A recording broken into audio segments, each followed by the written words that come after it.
You're listening to Graphic Novel Explorers Club podcast, an audio book club. Greetings, explorers. I'm one of your hosts, Johnny, joined by... Francis. Wow. Way to sell it, Francis. That's our Francis bot. It's apparently it malfunctioned. Our what is it in Marvel? The simulator robots? Oh. Sorry, I was looking at this exaggerated penis. Real life decoy? Excuse me. It's not exaggerated, Francis. What are Life they model decoy. our LMD over here. And Dennis. today we are discussing Sex Criminals, Volume 1, One Weird Trick, from Image Comics. Sex Criminals is written by Matt Fraction. Do you think that's a real name or a fake name? Like a porn name? No, just maybe, yeah. With art by Chip Zdarsky. No, that's definitely fake. Yeah, that's a real Yeah. We hope you've already read today's title because all three of us have read the book. So beware, spoilers ahead. Explorers can share their opinions and thoughts with us by leaving comments on our Facebook page or over on Twitter and Instagram at GN Explorers Club. When I was reading this, I kept thinking of She's Out of This World. Isn't that the TV show from the 80s, Out of This World, where the girl could freeze time by putting her fingers together? Right, but it didn't involve sex. But this one involves... Oh, and her dad, she could talk to her dad from the other planet He with was the the blue alien. triangle phone. Yeah. Yes. Triangle phone. Whatever that was. That thing always reminded me of the frosted glass brick window wall things totally. from that were really popular in Miami Vice in that era. So it starts off with chapter 1, Suzie down in the quiet, which we will come to find out is what she calls it when she stops time, is the quiet. Right. And we're introduced to Jonathan and Susan. Those are our protagonists, and the book starts off with them having sex in a bathroom, while outside it sounds like the police are there giving them an ultimatum, come out with your hands up kind of. Which, by the way, we don't need to get TMI, but sex in a bathroom is gross.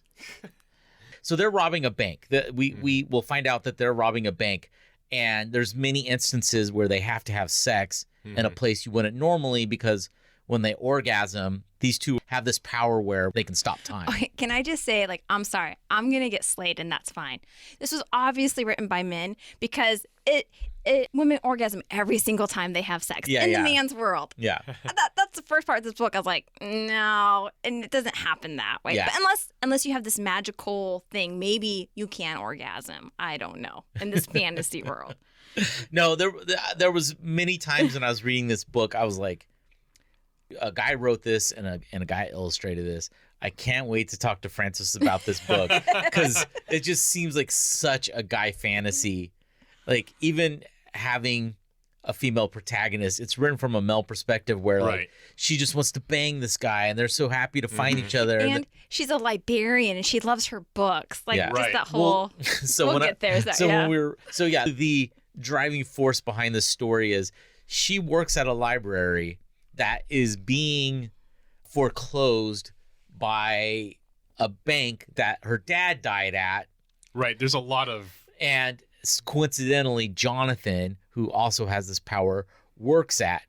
And I immediately started laughing because my girlfriend, she's a librarian. And I was like, do you know of any public or privately owned libraries that serve the public? She goes, no, they're public entities. They're managed by local municipal organizations. She goes, they have them at schools where a private school, but then the private school is funded by tuitions and stuff like that. I was like, so in this story, this librarian works at a library that's being foreclosed by a bank. She goes, what? Why would the bank be foreclosing on the library? It was so dumb. I was like, it's just I feel like they stupid premise. I think they probably started with it's a bookstore, but then they realized they wrote the plot to You Got Mail. So Did you also ask Sasha if the librarians also look like Betty Page? Yeah. That worked there. And do they have the powers to stop time when they orgasm? Yeah, Maybe we should have stopped by some libraries. But I was just like, it's such a flimsy premise to move the story along. It would have been better if maybe she owned a halfway house where single moms were in abusive relationships were staying at this facility, and they didn't have enough money generating, so the bank was going to foreclose. And in addition to that, this bank, which seems to be this giant corporation bank, has all their money inside this one building that happens to be in this one town. Right. I was just, I don't know. It was very... So I will say the overall tone of the story is a bit tongue-in-cheek, right? So she breaks the fourth wall a lot. I think he breaks the fourth wall too, where they address the reader directly. So I understand some of it is kind of a farce, intentionally kind of ridiculous, but some of it should be realistic at least. And in that part where you're supposed to feel for their plight, this main thing about, the typical, you got to save whatever building, it's often used, whatever. Yeah, I mean, that was the whole point of It's a Wonderful Life. Right. Or having this story. I mean, it is a magical realism story. There just wasn't any realism to it for me. Well, at least for that, the struggle should have been based in some kind of reality. Not a library, because we all know libraries are public entities. Right. And if they close that chapter down, then they just open up another one somewhere else. Right. And even I was trying to rationalize, well, maybe it's a local community run one that they happen to have. But then I would think, yeah, but they would still have the public library, so no one would care. Yeah. So, there was some stuff I liked about this book, and it's kind of in the beginning. The way the story starts, as Johnny had mentioned, you meet these characters in the act. And mise en scene. Yes, thank you.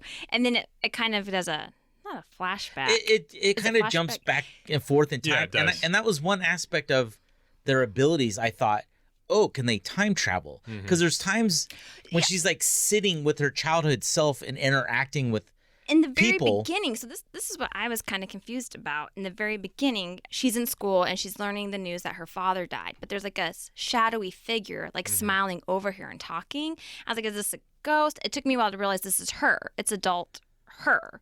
And she's kind of telling her story. Right. And she's walking into the set or scene. Yeah. This is where she's pulling a Deadpool, where she's breaking the fourth wall and in fact inserting herself like you would in a weird TV show.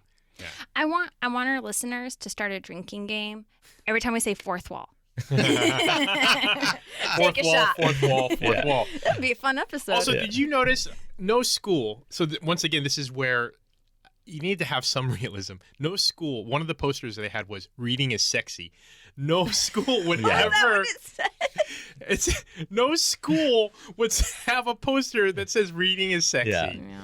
So she gets the news that her father dies, and it kind of shows her life at home with her mom and how her mom just is not a complete person. She's grieving too much, and her dad. Sorry to interrupt. Like died horribly. Someone had like a mass shooter. Yeah, and that's the thing. I don't know if her dad died that way though, because she said, I'm sure this plays into future volumes, that she says someone walked in and shot 2 people.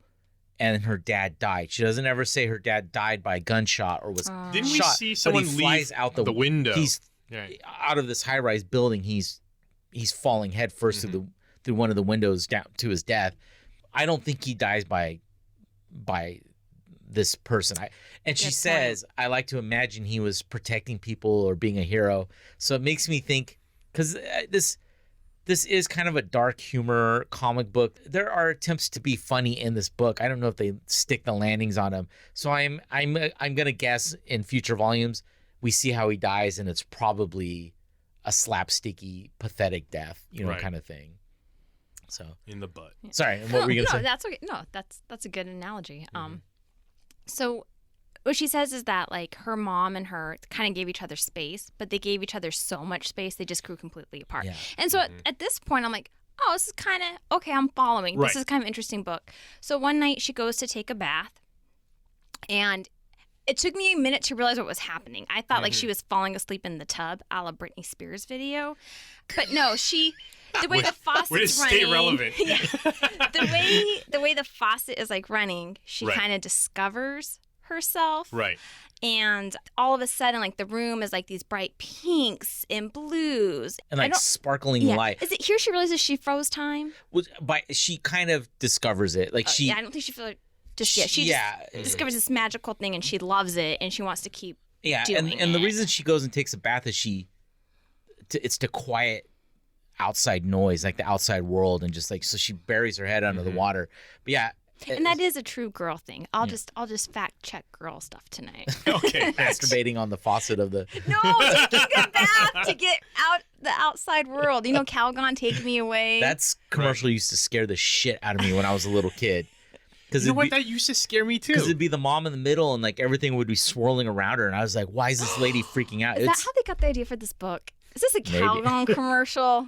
No, I don't know why, but I associated that commercial with like some weird ABC miniseries that involved this weird gated community where these people were like aliens or something weird, and so I always thought it was some weird demonic possession kind of thing. Yeah, that thing used to scare me. But so she doesn't realize time has stopped, so she goes back to bed or like into her bedroom, whatever, falls asleep, and because time stops until they're basically able to have sex again or they want to have sex again. So she falls asleep, time starts, and the bathtub continues to run. And her mom finds out, like, what the hell did you do, kid? Like, you ruined the upstairs bathroom. And then this intercuts with her going into high school and then into college. And there's times when, like, her roommates will walk through and all of a sudden she's just there. And they're like, where did you come from? And she assumed this was normal in the beginning. So this I thought was like a great scene, if you will. She decides to kind of like, hey, like this is really incredible. What's going on? I kind of want to ask and find out, right? Yeah, right. So I think she approaches the sluts first, right? The dirty girls. The dirty girls, Right. not the quote sluts. unquote dirty girls. And this is what, junior high, right? Right. Yeah, I'm assuming it's junior high. And she kind of goes up to the sluts and is like, hey, what's about that thing when you touch yourself and everything explodes? And they just look at her and she's like, oh, nope, wrong one. And then she goes to someone else. I think. So then. I know she goes to her mom, and her mom basically calls her a whore. Yeah. Right. Yeah. And at this time, like we're jumping back and forth between college age, high school, junior high, college, junior high. Right. We're just jumping all over the place. Testing her powers. Yeah. And that's when she discovered her love of books because she started reading to try to find the answer. So Rachel came to her. Rachel came and was like, hey, that's if you... Suzie. Oh, Suzie. Okay. That's a different... Yeah, she's... Oh, well, then maybe what you were saying Rachel was is the one who calls... Rachel's one of the dirty girls who says, what do you want, slut? To pulls her aside and takes Suzanne. her to the bathroom. Yeah. That's what I'm saying. Yeah, so she's like, I'm going to tell... If you really want to know about sex, like, I'll tell you. Now, okay, so did you interpret this? Because this is all... It looked like Urban Dictionary lookup. Do you think Rachel was just a misinformed teen? So she's a girl that everyone says she's a slut. She does all these sexual activities. But then when she goes to show Suzanne what these sex moves are, she's somewhat right, but most of the time she's just completely wrong. Well, she's drawing them on a wall. And in she's the bathroom. Drawing these crazy... silly. This part was really funny. Yeah, I like that. In fact, there's the two of them that really I found really hilarious were the user agreement, which is where like the guy's leaning over the woman's lap, and she's got his penis between her feet, but then she's using him as a desk and as a keyboard, and then the candle in the wind, which was like a dedication to this. This story's taking place in the late '90s, so it's like around the time Princess Diana died, and so she's like, it's a dedication to Princess Di, and it's her closing the windowsill on the guy's dick, so that it's a candle in the wind. Yeah. So so you interpret that as this is legitimately she thinks this is how things work. That is how sex works. Yeah. She's like, I've used the user agreement many times. This did remind me though. Okay, so this reminded me of like there was a sex position book.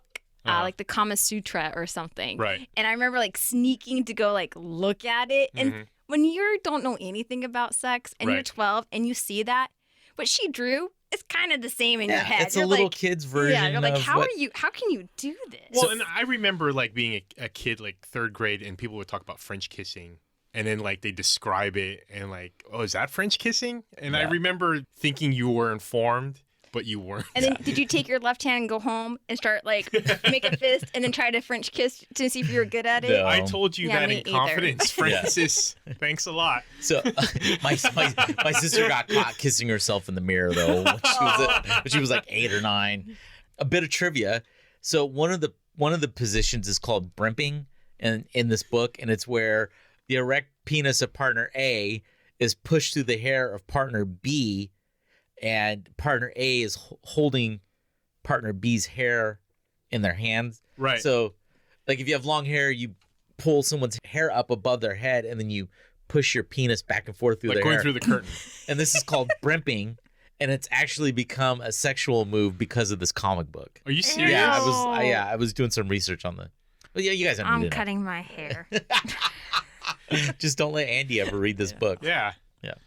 So yeah, during this time, she also goes like in college. She winds up going to a gynecologist and is trying to hint at what she's experiencing, and He's the like, guy. you should wait till assumes- you're married. Yeah. He's like, I'm like, oh, she was like, what do you do after your orgasm? And he's like, you go to sleep with your husband. Yeah, Because she still thinks this is what happens to everyone. Yeah. And I do think this part was, I think it's pretty real, that minus her special power. When you're that age, you're trying to figure out what is Right. sex. and there's a great point she makes at one time in the book about how she goes to like the school library to find out what's going on with her body, and she's like, the American school system is void of any helpful information about your body, and she's like, my peers are useless to talk to. I don't have an adult that I can go and speak with, so what do I do? And that's very realistic of how America functions when it comes to talking to children about sex and their bodies. So his thing is Suzie that and Jonathan. he discovers his powers, right? And then he uses it to basically get unlimited pornography because he figures out And be a vandal, which is like what you would do at that 12. age. Right. So he just basically goes into an adult bookstore and steals pornography and just watches a ton of it. And it's clear he's done this. He does this for quite a number of years. Yeah. So it's interesting because I wonder, like, so she really tried to find an educated view of sex through peers, through books, through her doctor, and it failed her. His education was solely through pornography. And I do wonder, like, Well, he didn't even question. right. He was just like, cool, I discovered sex and I get to steal stuff. Great. And I do wonder, like, in modern society with the ease of availability of pornography. I mean, it's funny because there's a scene where he discovers his first porno mag, which was just this random mag out Yeah, in like the a woods. piece, which I remember when I was walking to school in 5th grade, we found a group of us random porno mags out just like on the street. Yeah, when I was like 7, I found a tiny little deck, like a toy deck of nudie cards of women. Or like the pen that you turned upside down. Yeah. So that was our sex education. But now, I mean, there's like all sorts of things that are assaulting young minds. And I do wonder like how that is going to affect their relationships. And in fact, he seems okay, sort of. But I really do wonder. No, he's a fucked up individual. We'll get to that. Yeah. He's really fucked up. So President Bush, before 9/11 happened, I don't know if I've said this on another episode, but he didn't speak about it publicly, his format. There's a really good documentary, I forget the name, but he was actually going to take on the porn industry. He wanted to shut it down. What? Yeah, because how easily accessible porn was on the internet. He was concerned about like young minds, like more and more people are having like porn addiction. It's causing problems in relationships. There was concern, like studies have shown, like it does warp men's mind and what the woman's role is.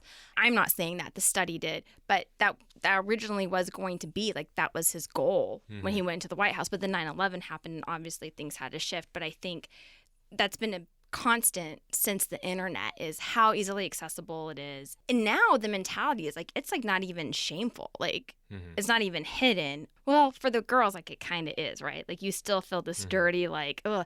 But like even the barbershop, like down on 21st. Oh, I guess all of them then. No, that's a tradition in men's like barbershops. nudie, You would like, have magazines. Playboys. There's no way I'm going to go spend $150 on my hair and go look at dick pics all day. Like that just sounds is amazing not... to me. Yeah. That's why I don't have any more hair. Yeah. You're getting your hair cut so much. So yeah, it's interesting, I think. But I was just gonna say you bring up a good point. Well, About okay, that. so I would argue he is fucked up, but he's reasonably functional. Like I would think he would be more fucked up. He's charming. He's able to be in a relationship and be much more functional. He is and he isn't. We'll get to that too, Yeah. because there's. And this is the problem with women dating. Yeah, he has mental health issues, and it's addressed towards the end of the book. But getting back to the story, like Suzanne, after experimenting with her own body and discovering her own body, eventually has sex with her high school boyfriend, And this part I thought was really touching, how while they're in coitus, she realizes how alone she is. She's like, he's not experiencing any of this like times. She orgasms, like puts her hand down, plays with herself while they're having sex, and then time stops. And I thought this was really funny. Like he's mid thrust and she gets out from underneath him and like walks through the party and realizes how alone she is. She's like, I'm the only one apparently that experiences this thing where time stops. Like that part I thought was touching. Like the first quarter of this book is so much better than the rest of the book. I agree with that. I was involved at this point. Yeah. It's like once Suzie and Jonathan get together, it just falls apart. Yeah, I would totally agree. That happens for a lot of women in real life. As soon as they get a man, it just... Well, it's funny. I was going to say, too, realistically, the boyfriend would have probably come already and not let her finish. So he would have been like, see you later, and she would never have discovered she could stop time. Yeah.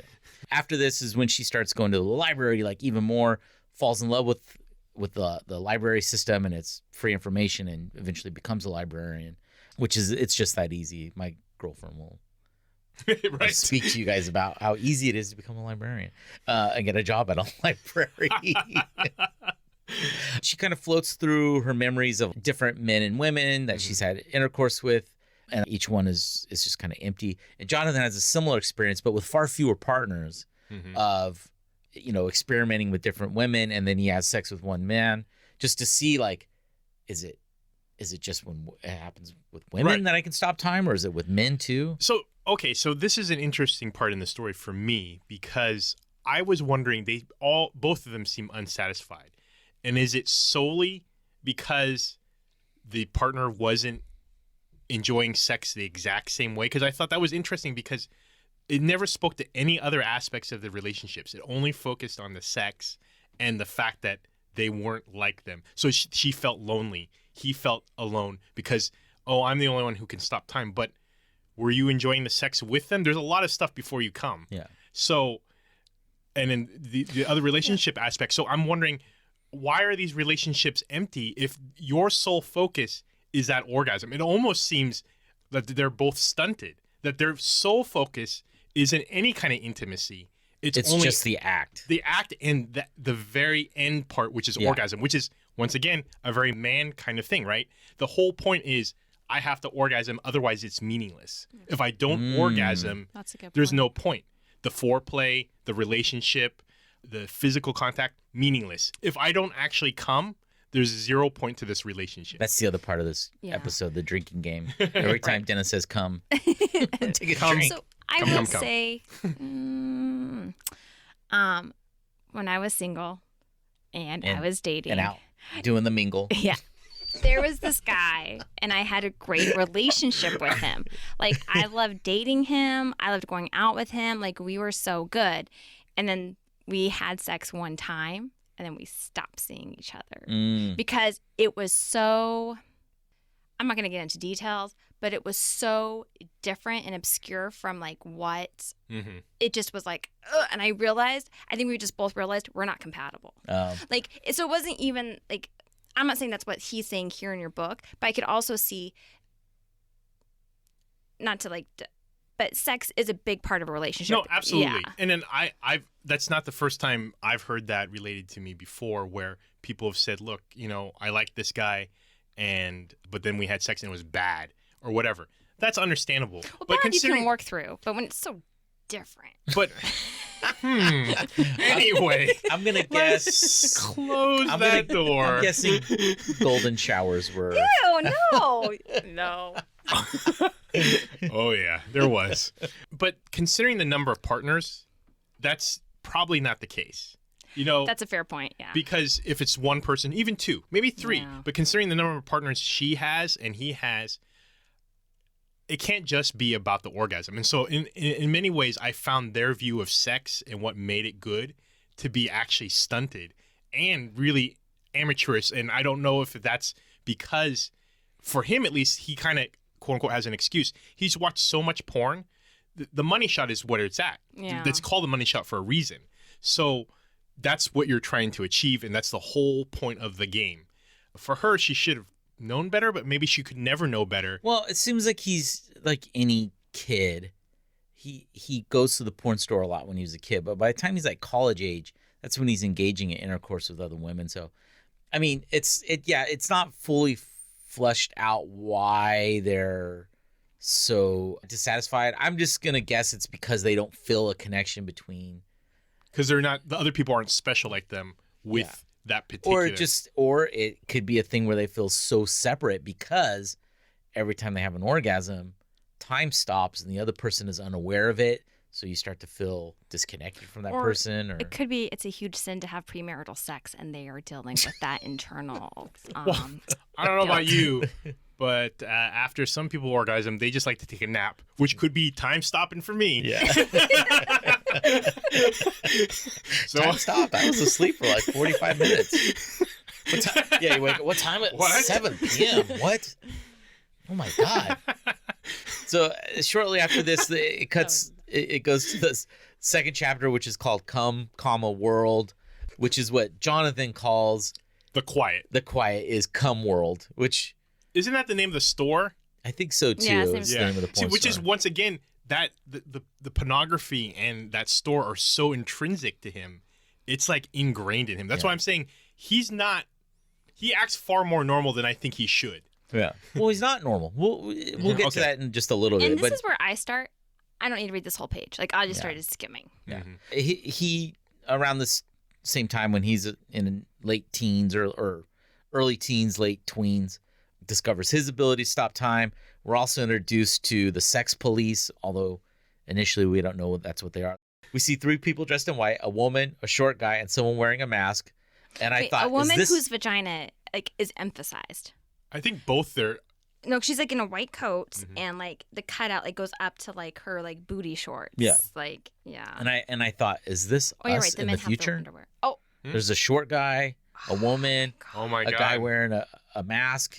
What? Oh my God, it is. Well, oh, I'm so powerful. That's our new website image. sex cops. Yeah. And I can't sleep tonight. yeah.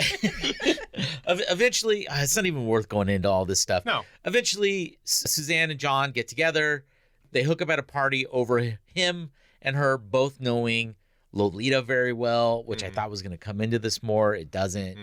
He's an actor. I thought that was going to come into this in this story. It doesn't. But we find out he's a secretary and he doesn't prefer personal assistant. He likes to say he's a secretary. They wind up hooking up that night. They wind up spending the entire weekend together. Well, and then they hook up and then they realize. Yeah, that they both can stop time. Right. Although there was a bit where I was confused where he was frozen and she wasn't. And I think it's because he wanted to have sex again. She orgasmed again and he wasn't. Oh, okay. He didn't. And then this happens several times where people, like later on, they get caught by the time cops breaking into this bank, and all 5 of them, it's the 3 cops and our 2 protagonists are in this vehicle. She's basically a soccer mom driving them to who knows. And she shows them, Suzanne shows them her dildo or her vibrator gun. And the 3 of them start thinking about sex again. And time stops for them. So this is where, I mean, I was pretty lost at this point, and much like Francis, I kind of felt like this was kind of a jumbled mess at this point. The rules of how this works, totally lost. So first off, they're robbing a bank, so they had sex in the bathroom. And that's what they decided beforehand. They're like, hey, since we can stop time, we can use this power, and we can go and rob the bank that has wronged us both, and then go save your bookstore. Right. Well, that's John's idea. Yeah. John's idea is like, your library is going to foreclose. I work at this bank. I hate my boss, who Jonathan will stop time and then shit in his boss's planner, which is so dumb. It's part of his mental illness. He has a disease called, where is it? Asshole. Yeah. Oppositional defiant order, which I looked up, and it's actually a real thing. It's basically people who have a problem with any sort of authoritism. Right. In addition to that, he has ADHD. So I'll go back to my problems with him, but going back to the time rules. So hold on. We'll just wrap up the story real quick, and then we can go into the rules stuff. So Jonathan gets this idea of like, look, we'll rob from my bank. They won't notice the money's gone. What you need to take care of your financial problems is like a fraction of a fraction of a fraction of the money that they have. She's hesitant to do it. She says, "Yeah, okay, fine, let's do it." They start off by like just hitting tiny little banks, stealing a tiny little bit of money. At the same time, her roommate Rachel, who was one of the slut girls, figures out what's going on. It doesn't even figure it out. They're just like laying their plans out in front of her. Right. She calls into the cops. The dispatcher, who, what are the chances? Dispatching doesn't go through like to the police department. It goes to a central call board. But the lady who picks up happens to be the time cop or the sex cop. Yeah. She is onto what they're doing. The day that they start casing the bigger bank, Suzanne starts to figure out like, hey, I feel like we're being watched. Come to find out, it is this sex cop mom, whatever her title is. Figures out what they're doing, follows them to the bank or follows them to this diner, and then does the way she can stop time is by doing Kegels. Right. And it's like, I'm on to you guys. Don't do this. They proceed with it anyways. And then Jonathan and Suzanne have sex in the bank because they figure out we can't stop time and then drive a car. The car's stuck. So we have to have sex in the place that we're going to rob or next to it. So then they rob in the middle of robbing the bank. The sex cops call the real police, stop time, show up. They've got these white garments on. Suzanne thinks some bizarre version of Matrix. Yeah, Suzanne thinks that they must have like some secret headquarters. It doesn't seem like they do. They're just like dressed in this shit. Sex cop mom tells them like, hey, you're not the first people to commit crimes using these powers, but you're the first people to do this as a duo. They stun gun them, throw them in the back of the car. Dildo stun guns. Yeah, stun gun them, drive away, and this is when the vibrator gun goes off. The three sex cops, whatever, they start thinking about sex. It takes them out of. They're now stuck in time where Jonathan and Suzanne aren't, and they get run away. Off. And that's and then so now we'll go into the rules of this world. Okay, so the problem I have multiple is that one, Jonathan was brought out of time, and then Susan, right, was still in the quiet. How did the 3-time sex cops time their orgasms so they were in the same orgasm thing? Or they already jerked off when they got the call. Oh, see, I thought maybe since they had the power, time didn't stop for them anyway. No. Like other people's orgasms don't affect them. That's first I thought that too until they brought how they escaped. Two, if any hint of sex is gonna throw you out of it, and you're a sex cop, then you don't carry dildo guns because your own weapon would basically arouse you. You don't wear tight clothes that emphasize your vagina and your genitalia. Well, now it just sounds like you're sex cop shaming. I am. It seems weird. They can't think about sex, but they wear sexy stuff, and somehow this other person's vibrator gun arouses them, but their own vibrator dildos that they're holding don't affect them at all.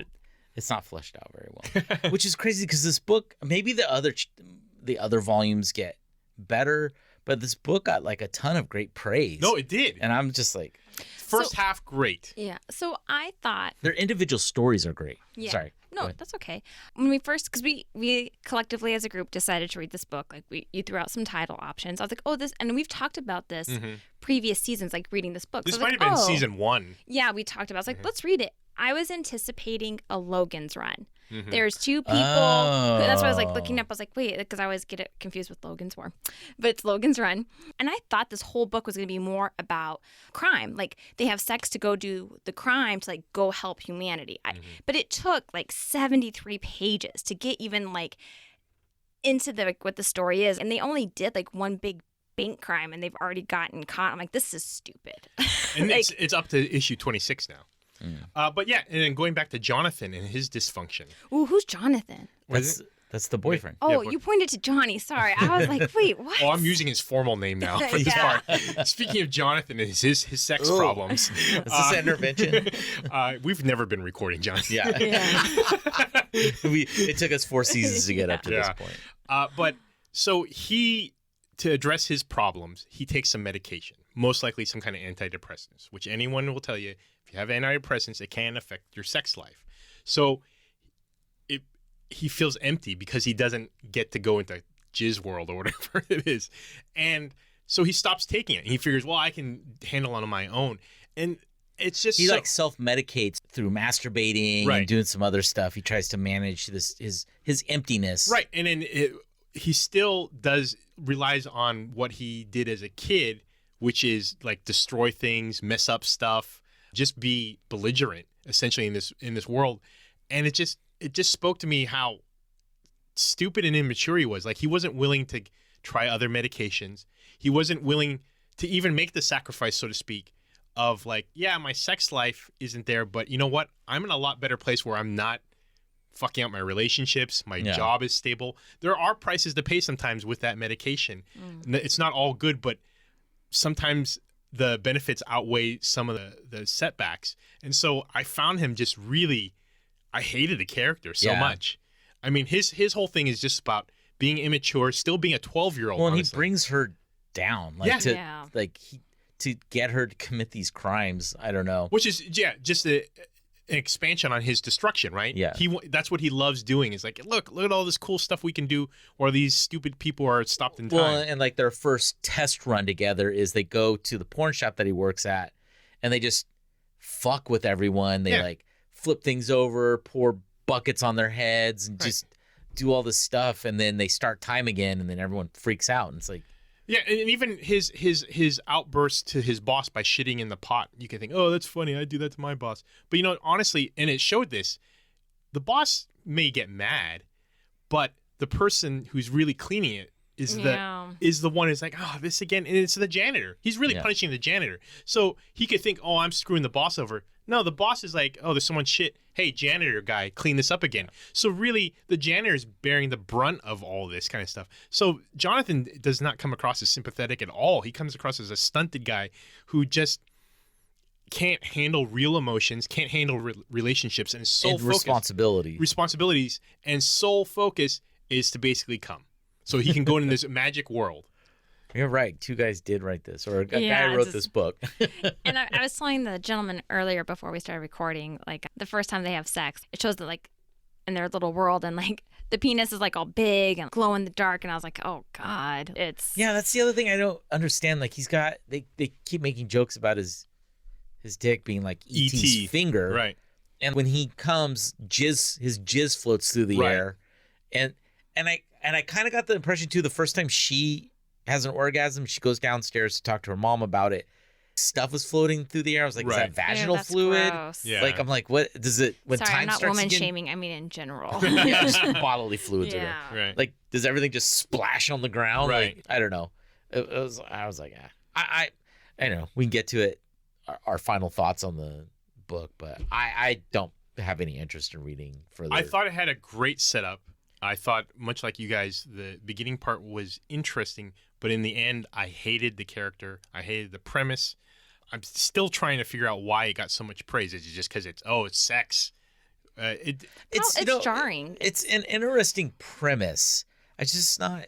Yeah, the other protagonist I don't really care about. Yeah, it would have been more interesting if it just focused more on her trying to figure out her powers and what she could do with them, and I don't know. And I guess, honestly, part of the thing that got me too about how the focus on the orgasm was I was thinking about recently about disabled vets and, someone who has a disability that has no genitalia or can't orgasm or can't even have sex. And then you can't tell them they can't enjoy a sex life, right? Mm-hmm. They should be able to have some kind of sex life without having that. And by focusing so much on the genitalia and so much on the orgasm, it's almost like unless you do this, your life is worthless. It's like the reverse of sex shaming. Those people who feel like, oh, if you don't have crazy sex life, the asexuals, right? Well, no, I mean people who think asexuals are boring, or if you're just not into it, then there's something absolutely you can't have wrong. a fulfilling life, right?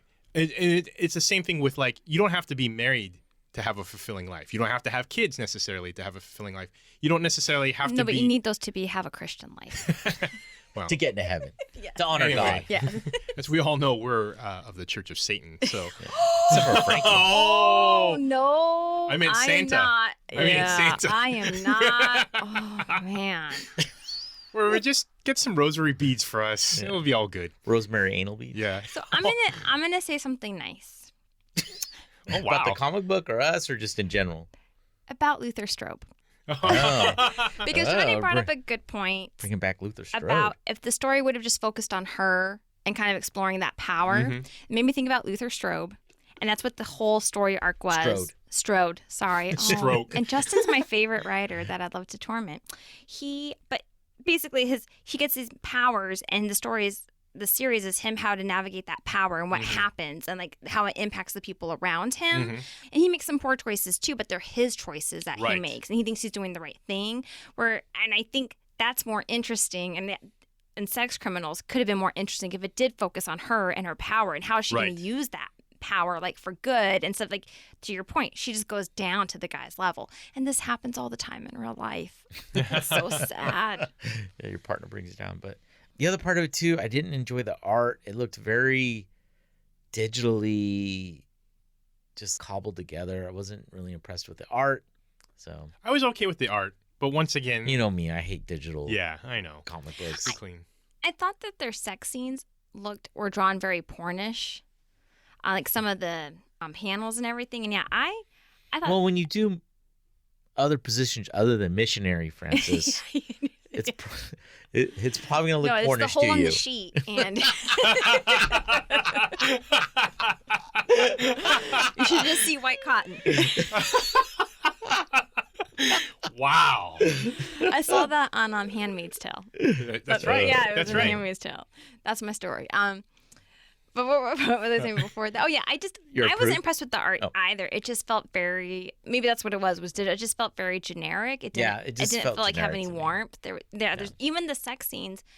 If you have been feeling so lost sexually, and then you finally connect with that person, you don't just jump across the room and like look at each other's like magical body parts. Like you would be like becoming one. Like you would like, oh my God, like there was none of that. It was just very cold, and it was. Well, and there were like one of the parts that to me, to speak to your point, Francis, about this was written by a man, was when they're spending their weekend together, and then he says to her, "I'm gonna fuck the shit out of you," and she's turned on by that. Yeah. No, that's not something a woman.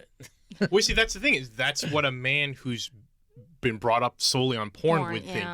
But she's actually turned on by it, which speaks to this being written by men. Yeah. Like it's not something, I would almost say that I could see her being turned on by it as the character, even though it's poorly written, only because she can finally have sex with a guy who the time doesn't stop. So I would see that this is finally her opportunity. Yeah, but the fuck the shit out of you. Yeah, no, I agree. It's, and then to speak to the art, I think the problem I have with digital art in some cases is that, when we read The Killing Joke, remember we talked about the two versions, the original version I had and the recolored version, which looked normal. The problem was it was very flat, right? There was no shading. There was no shadowing. The artwork was serviceable to relate the story, but it wasn't integral to the story, right? It could have been anything. Whereas some of the comics we've read, the art actually brings out more of the emotion. Maybe the only scenes that we saw of that was when they have the orgasm and there's like all these multicolors. But beyond that, emotions weren't relayed or any kind of story through the art. I just had a thing pop in my head. Here's where the story would have been better. Is if she meets this guy and he says dumb shit like that, like, I'm going to fuck the shit out of you. And she was like, look, I get that this is special. I find it special too that we have found each other and we both have this ability. But you don't say things like that. Exactly. To people.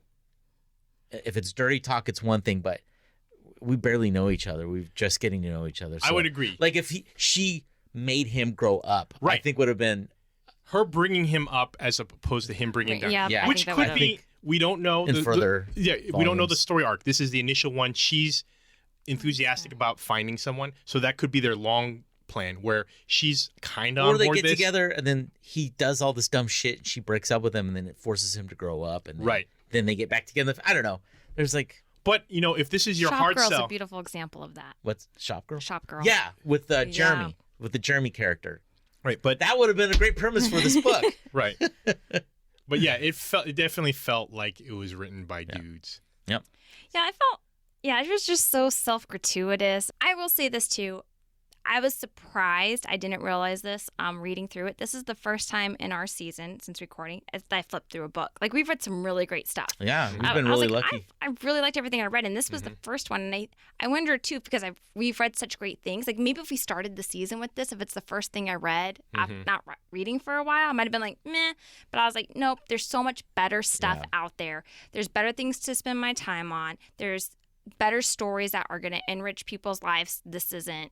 And I was amazed at how praised it was. I was just like, who praised it? A lot of Pornos? Like Playboy? Is it Hustler? The Penthouse Review. Was it a bunch of men? It was Pornhub, but you know. Yeah. They gave it 3.5 penises. Unfortunately, some people are going to be like, oh, this is a story about a woman, like, embracing her sexuality and not being afraid. No, that's not what the story is. Yeah. But that's what people are probably saying. Right, exactly. I would have that problem if people just surface level embraced it for that. So, Frankie, where can people follow you if they want to follow you? On Instagram at Words and Waffles. I like this season. It's Instagram. All other seasons. It's Insta. What about the podcast? I almost called you Frankie Dennis. Frankie Dennis. I almost called you Frankie, Dennis. You can follow us on Insta and Twitter on the tweets at GN Explorers Club. All right. Thanks for listening. Bye. Sex. Oh my God. She just got one dong now. One dong now. Just a one dong lady now. Yeah.